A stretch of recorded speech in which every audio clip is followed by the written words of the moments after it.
Bismillah. Bonjour et bienvenue. On va aborder un autre type de circuit. Cette fois-ci, c'est un circuit avec une source dépendante. La source dépendante dépend du courant I1 qui circule dans la résistance R1 avec une source de courant indépendante et une source de tension indépendante. Donc, qu'est-ce qu'on va chercher? On va chercher les inconnus. I est égal à 6 ampères. I1, on ne connaît pas. I2, on ne connaît pas. Donc, et par la suite, on va chercher I1 et I2. Et on va faire un bilan de puissance. Donc, qu'est-ce qu'on doit chercher? I1, I2, U1, U2. Et faire un bilan de puissance.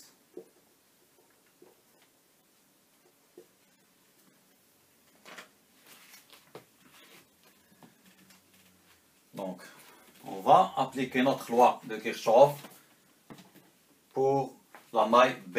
Donc, la loi de Kirchhoff relative aux tensions pour la maille B, qu'est-ce qu'on a?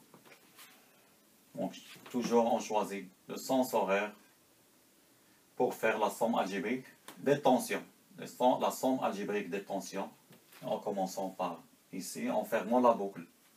Donc, ça va me donner moins U1 plus, donc moins U1 plus U2 plus V est égal à 0. Moins U1 plus U2 plus V est égal à 0.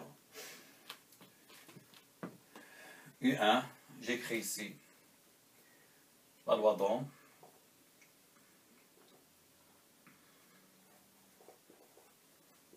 Pour U1, R1, I1, I2, R2, I2. Je remplace par les valeurs. R1 fait 50 fois le courant.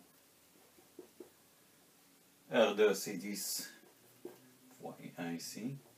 Ici fois I2. V c'est 120. Donc je remplace, je vais trouver moins. Ça c'est la maille B1. Moins U1 moins 50 I1 plus 10 I2 est égal.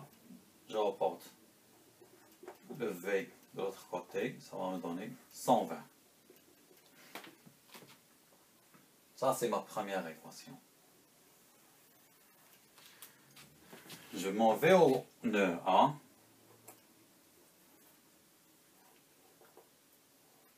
Et j'applique la loi de Kirchhoff relative au courant. Au nœud A. Qu'est-ce que j'ai? D'abord, la somme des courants entrants est égale à la somme des courants sortants. I, c'est un courant entrant. Donc I, tous les autres sont des courants sortants, est égal. I1 plus I2 plus quoi? Plus 2, c'est-à-dire la source de courant dépendante, elle est 2 fois I1. I, on le connaît. C'est 6 ampères. Donc ça va me donner I1 plus, 3 I1 plus I2 est égal à 6 ampères. Ça, c'est la deuxième équation. Relative au nœud A. Je vais isoler ici I2 et je le remplace dans notre équation. I2 est égal à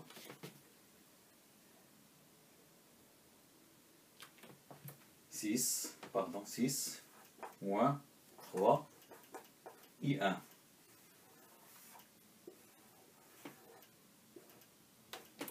Donc je remplace I2 ici.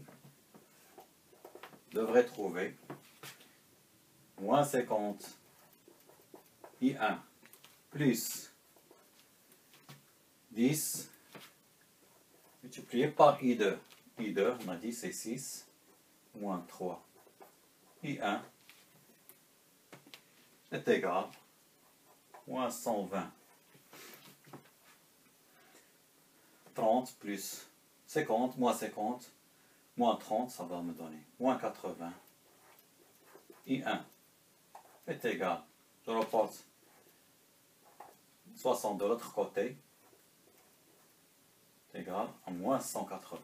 D'où I1 est égal, je devrais trouver 2,25 ampères. I2 est égal à 6 moins 3 fois 2,25, ce qui va me donner un courant I2 égal à moins 0,75 ampères.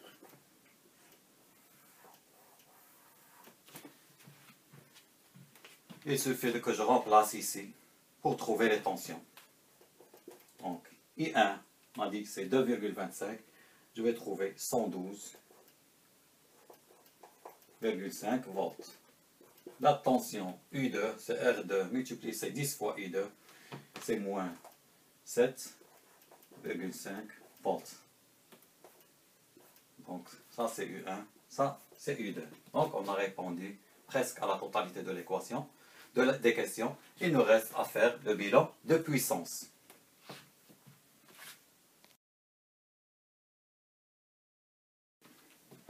Maintenant, on va passer au bilan de puissance. Donc, la règle, on va attribuer le signe moins à la tension. Pour calculer la puissance, on attribue le signe moins à la tension si le courant I entre par la borne moins d'un élément. Donc, on va commencer par là. Ça, c'est la source de courant indépendante de 6 ampères. Donc, la puissance au niveau de la source de courant indépendante est égale. Donc, le courant, il rentre par la borne moins de l'élément. Donc, moins 6 ampères multiplié par la tension. Remarquez que le point A, c'est le même qu'ici. Et le point B, c'est le même qu'ici. Donc, on aura la même tension. U1, c'est la tension au bord de l'élément de 6 ampères. Donc, multiplié par U1. U1, on a dit 112,5 volts. On va trouver la valeur suivante. Moins 675 watts. Donc, cet élément, il fournit de la puissance. Ça, c'est l'élément de source de courant indépendante. La puissance au niveau de l'élément de source de courant dépendante est égale. Donc, c'est moins. Le courant, il rentre par la borne moins. Je vais l'écrire comme ça, moins 2 I1 multiplié par la tension ici. Donc, qu'est-ce qu'on a? On va chercher un autre crayon. Donc, la tension ici, elle est de cette forme. U, D. Ça, c'est pour la source dépendante. Donc, multiplié par UD. C'est la tension au bord de la source dépendante. À quoi est égal UD? UD est égal. La tension ici, c'est la même qu'ici. Seulement, il faut inverser. C'est moins U2. Donc, UD est égal moins. Il faut faire attention ici. Donc, UD est égal moins U2. Donc, si je remplace ici,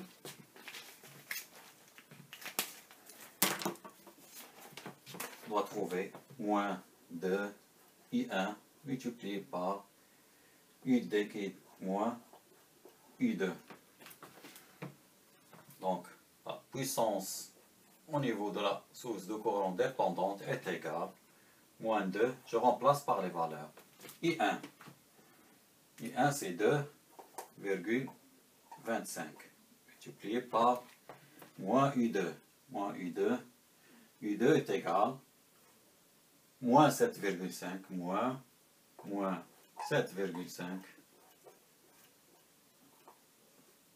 Donc, ce qui va me donner moins P au niveau de l'élément de source de courant dépendante, c'est moins 33,75 watts. Donc, ces deux éléments, ils fournissent de la puissance.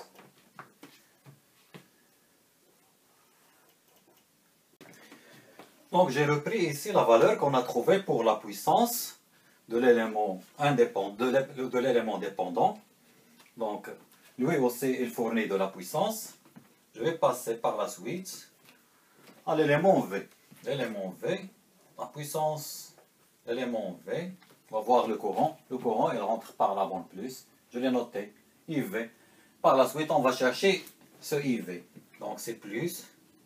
Puisque le courant entre par la borne plus, PV est égal IV multiplié par 120, par la tension V qui est de 120. Donc est égal à 120 multiplié par IV.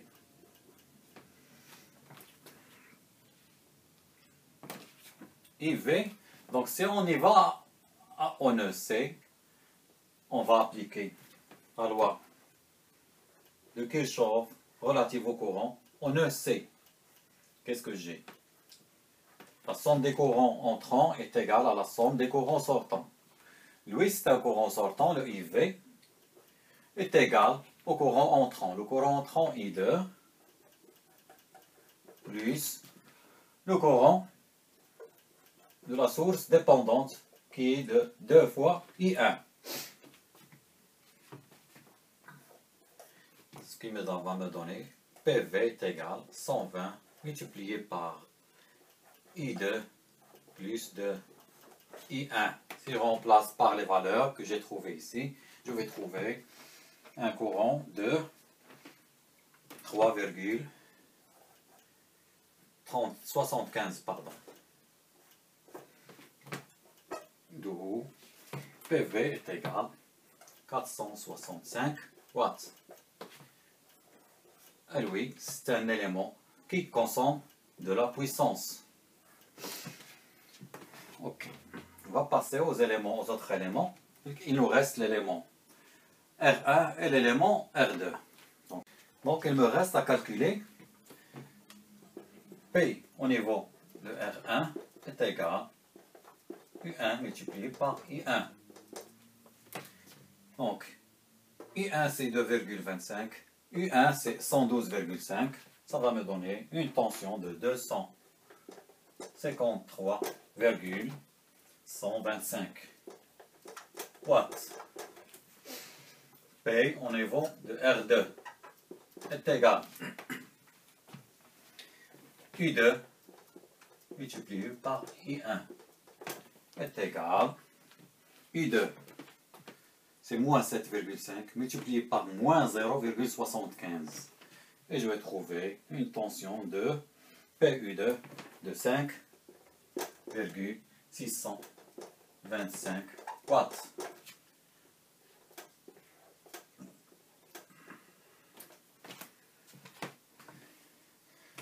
Ça, il consomme de la puissance. Lui aussi, il consomme de la puissance. Lui aussi, il consomme de la puissance. Et on a deux éléments qui fournissent de la puissance. Donc si je fais la somme des puissances fournies, est égal moins 675 moins 33,75. Ce qui va me donner une valeur de moins 708,75 watts. La même chose, la somme des puissances consommées est égale P au niveau de R1, P au niveau de R2 et P au niveau de l'élément V. Donc, c'est 450 plus 253,125 plus 5,625 watts. Ce qui va me donner la valeur de 700,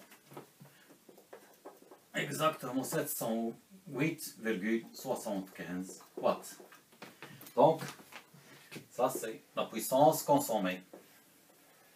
Et ça c'est la puissance fournie. Donc on peut conclure que la puissance fournie est égale bel et bien à la puissance consommée. Et on peut conclure aussi que nos calculs sont corrects.